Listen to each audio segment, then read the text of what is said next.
Galera, bom dia, boa tarde, boa noite, boa madrugada. Meu nome é Sidney Martins, professor de língua portuguesa aqui do LAC Concursos, o maior site de videoaulas do Brasil, quiçá das Américas. Hoje estamos aqui para trabalhar figuras de linguagem no nosso curso de interpretação. Detalhe, quando a gente fala em figuras de linguagem, a gente normalmente sabe que é um processo estilístico.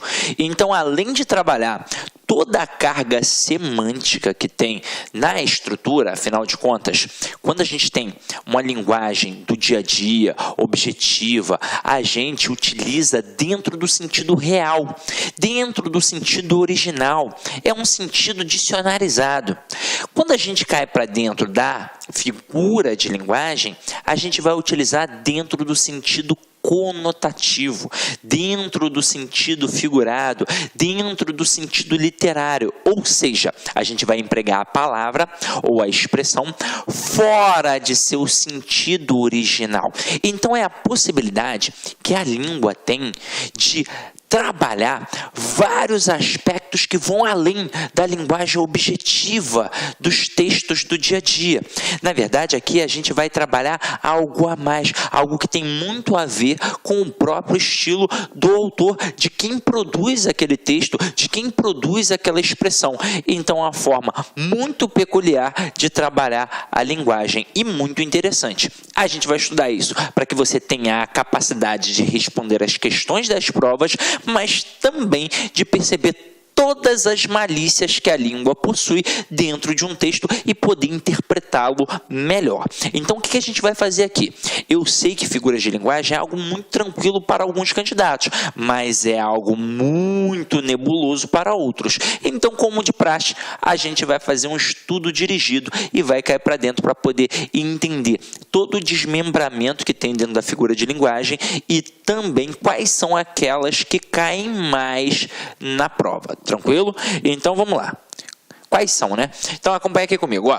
As figuras de linguagem servem para expressar aquilo que a linguagem comum, falada, escrita e aceita por todos não consegue expressar satisfatoriamente.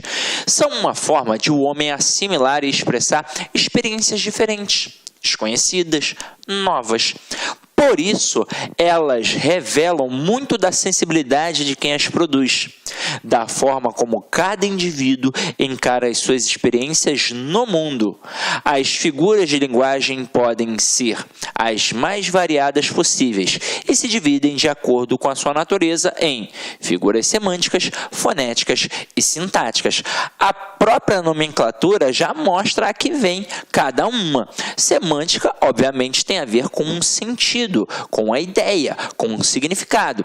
Fonética tem a ver com sua estrutura sonora e sintática, a gente já sabe, é a figura de linguagem que vai trabalhar o processo sintático, ou seja, o processo da relação que aquele termo vai ter com o outro e aí como é que aquilo vai funcionar sintaticamente. Tranquilo? Então vamos lá. Primeiro começando pela figura semântica, que é aquela do sentido. Então são aquelas que dão ênfase ao sentido daquilo que se está dizendo.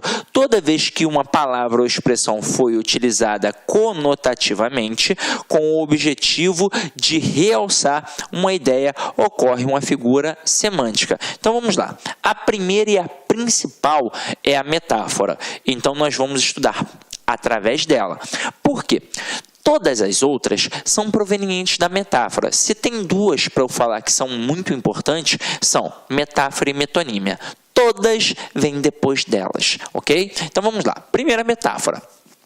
Consiste em utilizar uma palavra ou expressão em lugar de outra, por haver entre elas uma relação de semelhança. Toda metáfora é uma espécie de comparação implícita em que o elemento comparativo não aparece. Então vamos lá. Na verdade, a metáfora ela é uma associação entre termos distintos. É daí que vem a concepção de comparação. Só que ela é uma comparação implícita, ou seja, é uma comparação mental. Ela, na verdade, é uma comparação sem o nexo comparativo como.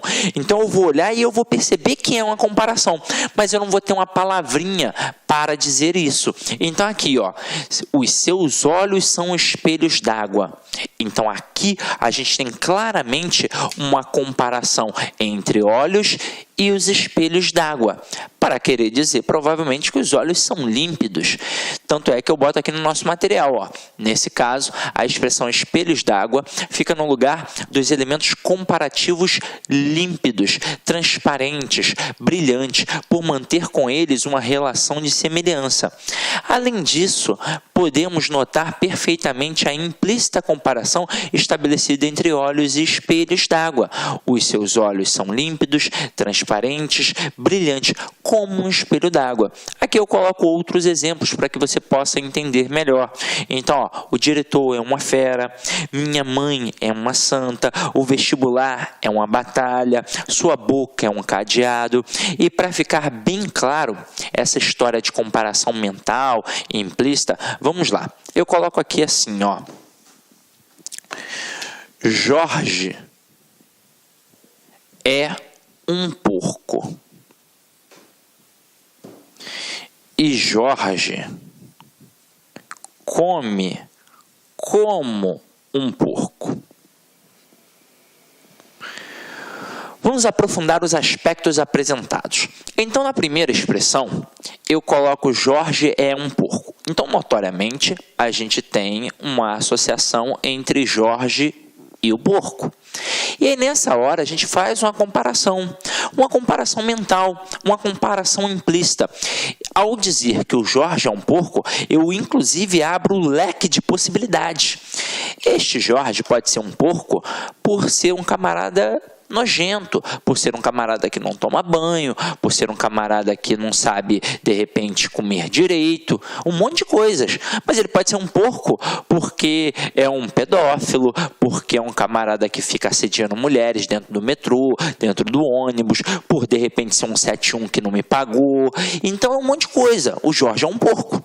Aí é óbvio que a carga negativa da estrutura do porco está imbuída aqui. Agora, você vai falar, poxa, mas o porquinho é um camarada tão bacana, tem o baby, o porquinho, eu gosto de comer um carré, mas pelo senso comum, ao dizer que o camarada é um porco, é porque é algo negativo. Assim como se eu dissesse que ele é um burro.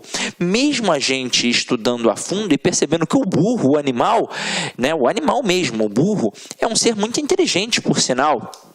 Tanto é que tem uma história do Guimarães Rosa, que é o burrinho, né? O burro pedrez lá, que é extremamente inteligente. Mas na hora que a gente faz esse tipo de comparação, aqui tem uma carga negativa. Assim como se eu dissesse que o Jorge é um burro. Então é óbvio que é uma carga negativa. Agora, a gente já percebeu que nesta carga negativa aqui, eu abro para outros horizontes.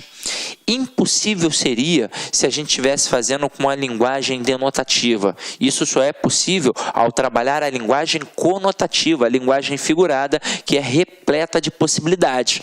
Agora, quando a gente coloca Jorge come como um porco, observem que eu diminuo as possibilidades. Eu aqui estou falando apenas em relação à estrutura de comer. Então, a única situação é a situação de comer. E agora, observem que eu coloquei um nexo comparativo explícito. Eu utilizei a palavra como. Poderia ser qualquer outra, poderia ser igual. Ó. Jorge come igual a um porco. Jorge come que nem um porco, né? Já sendo mais cotidiano o processo. Agora, ao colocar a palavra como, a gente faz uma comparação explícita. Então, na primeira estrutura, eu utilizei a figura de linguagem denominada metáfora. E na segunda estrutura, eu utilizei a figura de linguagem denominada comparação. Então, esta é a diferença da figura metáfora para a figura comparação. Apenas uma palavrinha, pois na metáfora a comparação é implícita, é uma comparação apenas mental. E na comparação propriamente dita, a gente apresenta o elemento explícito da comparação, ok?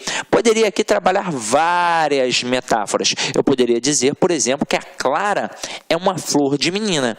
E aí, nesse momento, eu faço uma associação entre Clara e a flor, para dizer que ela é bonita como uma flor, delicada como uma flor, cheirosa como uma flor. Então, metáfora é isso. São as comparações que a gente vai fazendo. São as analogias que a gente vai atribuindo aos elementos. Agora, eu jamais, na metáfora, vou utilizar um elemento comparativo explícito. Ok? Beleza?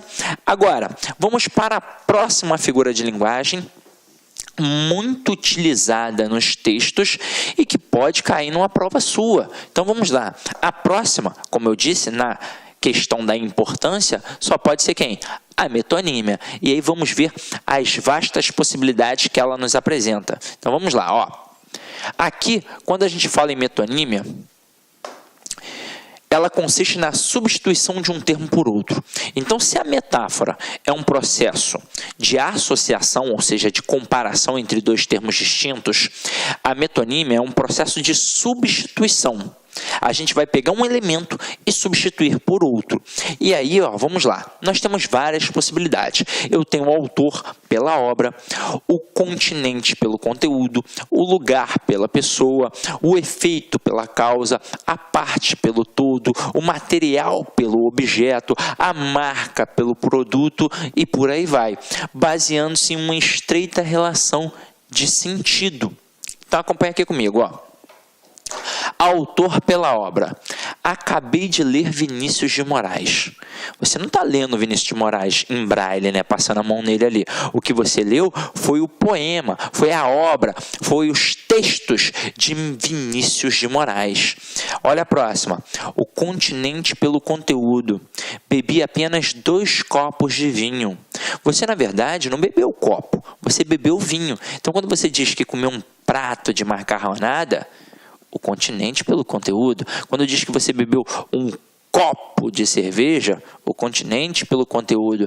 Então, meu companheiro, você não bebeu o copo, você bebeu a cerveja. Você não bebeu o copo de vinho, você bebeu o vinho. Então, isto é um processo de substituição. E isso a gente chama de metonímia. Olha uma outra muito importante. O lugar pela pessoa. E nem sempre todo mundo comenta sobre isso. Então, acompanha aqui comigo. O Brasília faltou hoje. Faz referência a uma pessoa nascida em Brasília.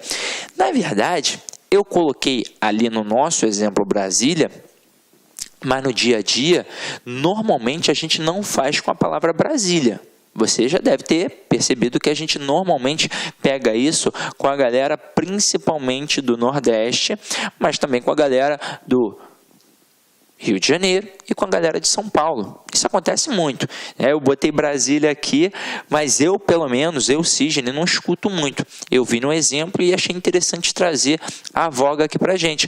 Mas é muito comum, por exemplo, você que mora no Rio de Janeiro ir para outro estado e a galera, ô carioca, se é um paulista, ô paulista, se é do Nordeste, e aí o camarada não quer saber se é da Bahia, se é do Ceará, se é de Alagoas, se é de Sergipe, não quer. É o Pará, né? Qual é Pará? Paraíba, não sei o quê. Como se fosse a distinção correta. Afinal de contas, Paraíba é um estado, né? Mas deixa isso pra lá, né?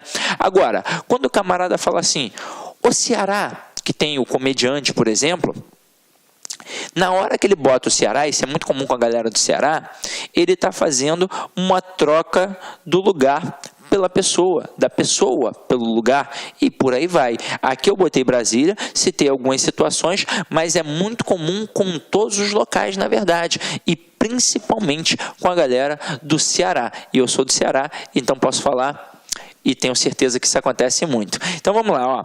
O efeito pela causa, olha só que interessante é essa. Ergueu a causa, né? Ergueu a causa não, né? Ergueu a casa com o seu suor. Então isso é o efeito pela causa, porque na verdade ele não ergueu a casa com o suor, ele ergueu a casa com o seu, né, trabalho, com os seus braços, com o seu empenho ali. Mas tudo isso é uma situação que relata a questão da substituição, porque ele ergueu com o braço e com as ferramentas que ele utilizou. Mas na hora que a gente diz que ele ergueu com o suor, com o empenho, com a vontade, isso tudo já é um processo metonímico. Acompanha aqui comigo ainda mais algumas. A parte pelo todo. Essa daqui cai direto em algumas questões. O cara bota assim, ó, o bonde passa cheio de pernas brancas, pretas e amarelas. Nessa hora, ele na verdade não está passando só com as pernas, ele está passando com as pessoas, que são brancas, pretas e amarelas. Então aqui neste momento, ele faz uma substituição da parte pelo todo. E é muito comum esse tipo de substituição no nosso dia a dia. Essa é a verdade, a língua figurada, ela faz parte do nosso cotidiano. Aqui a gente utilizou o exemplo do bonde ali do Drummond, mas é muito comum a gente fazer assim, ó, estou procurando um teto para morar. Caramba, você está procurando uma casa.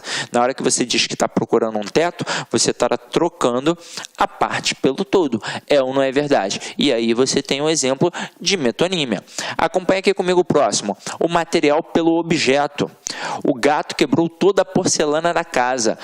Olá, meus amigos, minhas amigas. Sou o professor Luiz Antônio de Carvalho, com muito prazer, muita satisfação. Estou aqui para fazer um convite muito especial para você que está se preparando para o grande concurso do INSS. Nós aqui da Lá Concursos, nós estamos lançando a turma 2, isso mesmo, a turma 2, pré-edital do INSS.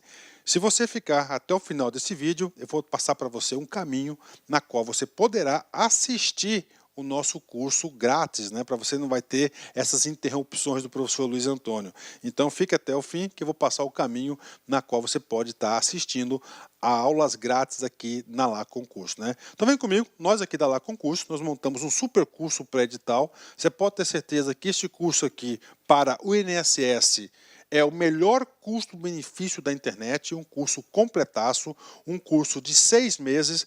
Durante 6 meses você terá direito a todas as atualizações de legislação e de conteúdo do site por apenas 10 parcelas de R$ 35,00. É uma grande oportunidade. O concurso do INSS em 2016, nós tivemos aí aproximadamente 1 milhão de inscritos, é isso mesmo, 1 milhão de inscritos, ou seja, é um concurso muito concorrido. E se você não estudar com antecedência, com planejamento e foco, você pode ter certeza que você será mais um na multidão. Bacana? Então, pré-edital turma 2 aqui da Lá Concurso, né? Professor, como é que eu faço para ter acesso aí às aulas inteiras, sem o corte do senhor, né? Então vem comigo, atendendo a pedidos aí. Nós estamos oferecendo aí um curso grátis do INSS por 7 dias. Durante 7 dias você vai poder assistir aí as aulas do nosso personal coach, né? Mas para isso tem aí algumas regrinhas, né? Primeiro, você tem que se inscrever no nosso canal do YouTube, né? E de preferência marcar aquele sininho para você ter a notificação das aulas, né? Nós temos alguns programas aí de audiência no YouTube. Entre esses programas de audiência, nós temos aí a playlist do INSS. Tem que curtir o vídeo do professor, né? Tem que curtir o vídeo do professor, tem que clicar no link na descrição, que nesse link na descrição vai direcionar para o site da Lá Concurso. Lá você vai ter que fazer um cadastro e você vai ter que inserir este código aqui. Esse código aqui tem tempo limitado, tá certo? Tem tempo limitado, que é INSS YouTube 05. Com isso, você vai ter direito aí a ter o curso grátis, sem interrupções das aulas, dos nossos professores daqui da Lá Concurso. Bacana? Então espero vocês, um forte abraço. Tchau, tchau. Clique lá.